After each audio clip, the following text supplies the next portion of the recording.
Social Security just confirmed they've sent out $17 billion in retroactive payments to over 3 million Americans.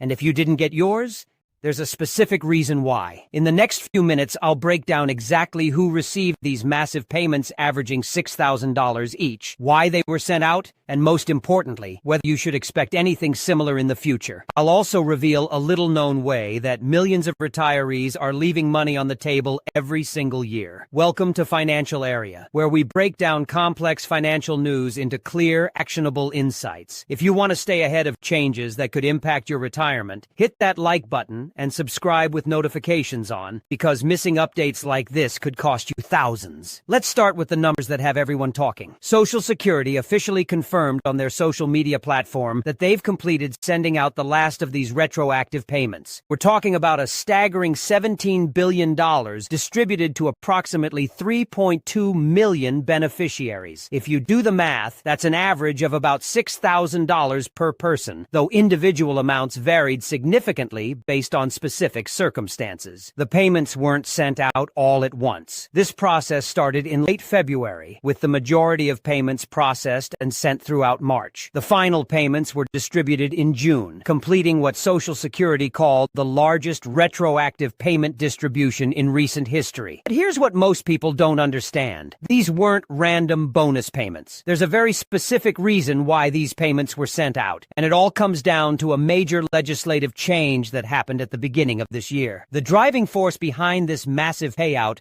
was the Social Security Fairness Act, which was passed late last year and signed into law on January 5th of this year. This act targeted two provisions that had been limiting Social Security benefits for certain workers for over 4 decades. These provisions were called the Windfall Elimination Provision, or WEP, and the Government Pension Offset, known as GPO. For more than 40 years, these rules had been reducing Social Security benefits for certain public sector workers, people like police officers, firefighters, teachers, and postal workers, who also received a government pension from their public sector employment. The original intent behind these provisions was to prevent what lawmakers called double dipping, the idea that people shouldn't receive full benefits from both Social Security and a government pension. But in practice, many felt these provisions unfairly reduced their earned Social Security benefits, even though they had paid into the Social Security system just like everyone else. When the Fairness Act was signed into law, it completely repealed both WEP and GPO. This legislative shift restored full Social Security benefits to those who had been previously affected. The retroactive payments covered benefits owed from January of the previous year through the first quarter of the current year. That's why recipients saw such large lump sum payments. Social Security was essentially catching up on what was owed under the new law. So who exactly qualified for these payments? The recipients were primarily public sector employees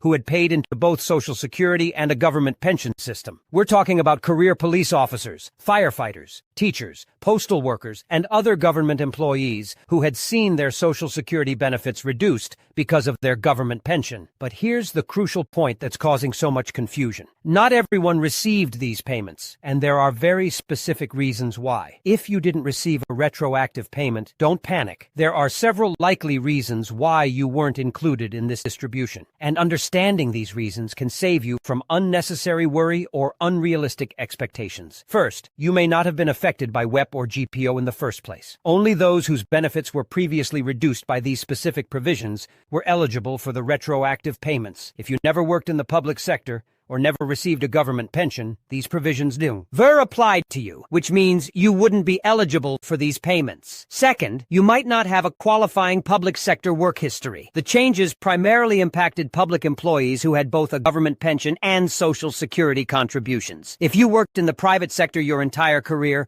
or if you worked in the public sector but didn't pay into Social Security during that time, you wouldn't qualify. Third, your specific situation might not have met the criteria for retroactive adjustment. Not all public sector retirees were affected equally by WEP and GPO. Some people had minimal reductions, while others saw significant cuts to their Social Security benefits. The amount of retroactive payment depended on how much your benefits had been previously reduced. This brings us to one of the biggest sources of confusion and misinformation circulating online. Many people are sharing headlines about these payments as if they were universal Social Security bonuses that everyone should have received. That's simply not true. These were very specific retroactive adjustments for a particular group of beneficiaries who had been affected by these new provisions. The payments were also one-time adjustments, not ongoing increases. Social Security has been clear that all retroactive payments related to the Fairness Act have now been sent. If you were eligible, you should have already received your payment. There won't be additional rounds of these specific payments. If you believe you were eligible but didn't receive a payment,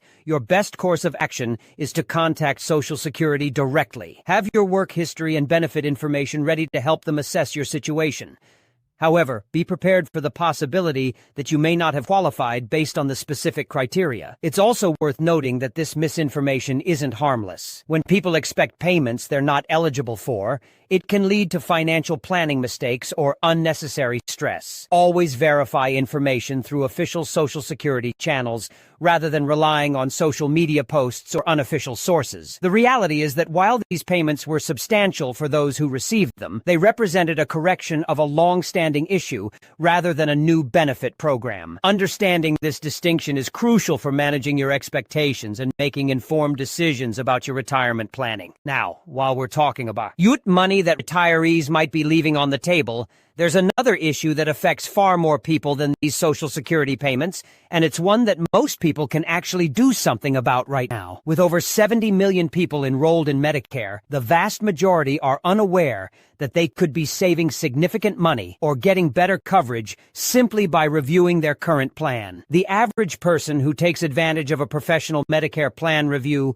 saves $1,100 per year, with some saving even more. Here's what most people don't realize. Medicare plans change every year. Your current plan might have been perfect when you first enrolled, but premiums, coverage, and provider networks can shift dramatically from year to year. What was once your best option might now be costing you hundreds or even thousands of dollars annually. The Medicare landscape is incredibly complex, with thousands of available plans varying by location, coverage needs, and personal circumstances. Most people enrolled in Medicare haven't reviewed their options in years, if ever. They assume their current plan is still their best choice, but that's often far from the truth. Professional Medicare advisory services offer free consultations to review your current plan and compare it against all available options in your area. These advisors have access to databases containing information on over 20,000 Medicare plans. They can quickly identify whether you're paying too much, missing out on better coverage, or both. The review process is straightforward and personalized. The advisory team will ask about your specific needs, preferred doctors and clinics, prescription medications, and desired coverage levels. They'll then compare your current plan against all available alternatives, looking for opportunities to reduce costs or improve benefits. What should you prepare for a Medicare plan review? Bring a list of questions and create a wish list of what you want from your coverage. Consider factors like your preferred doctors and clinics, prescription drug coverage needs, whether you want dental, vision, or hearing benefits, your tolerance for out-of-pocket costs and copays, and your preferences for provider networks. The key advantage of working with professional advisors is that they can quickly sort through thousands of plans to find the best fit for your specific situation. What might take EU weeks of research, they can accomplish in a single consultation. And here's the important part. These consultations are genuinely free with no obligation to make changes. The advisory services are compensated by insurance providers, not by you. There's no pressure to switch plans, but many people discover they can get better coverage for less money. This connects back to the broader theme of staying proactive about your retirement benefits. Just as the recent Social Security Fairness Act created opportunities for some people to receive thousands in retroactive payments, regularly reviewing your Medicare coverage can lead to ongoing savings and better benefits. Legislative changes in Social Security and Medicare are ongoing. The repeal of WEP and GPO is significant, but it's not the last change we'll see. Lawmakers continue to debate reforms, and future adjustments could impact benefits, eligibility, or payment structures. Similarly, Medicare plans and regulations change annually. The key takeaway is that you can't assume your current situation is optimal. Whether it's Social Security benefits or Medicare coverage, these systems are complex and ever-changing. Many people assume their current situation is the best they can do, but that's often not the case. Taking a proactive approach means staying informed about legislative changes that could create new opportunities for benefits or savings. It means conducting regular reviews of your Medicare coverage to ensure you're not overpaying or missing out on better options. It means leveraging community resources and professional advisors when navigating these complex systems. If you're a public sector retiree, make sure you understand how the Fairness Act affects you. If you're on Medicare, consider scheduling a free plan review to ensure you're not leaving money or benefits on the table. If you have questions about either Social Security or Medicare, reach out to the appropriate agencies, professional advisors, or trusted community resources. The recent $17 billion in Social Security retroactive payments serves as a perfect reminder of how quickly things can change in the world of retirement benefits. Legislative reforms, policy updates, and new opportunities for savings are always on the horizon, but only if you stay informed and take action. Your financial well-being in retirement is too important to leave to chance. Don't let complex government systems work against you when simple steps like staying informed and conducting regular reviews could save you thousands of dollars. If this video helped you understand what's really happening with these Social Security payments, or if you learned something new about optimizing your retirement benefits, make sure you're subscribed to Financial Area for more money-saving insights like this. Hit that notification bell so you don't miss future updates that could impact your financial future. Remember, you're not alone in navigating these complex systems. Use the resources available to you, ask questions, and don't hesitate to seek professional help when needed. The information and strategies we discuss here could be the difference between struggling financially in retirement and having the peace of mind that comes from maximizing every benefit you've earned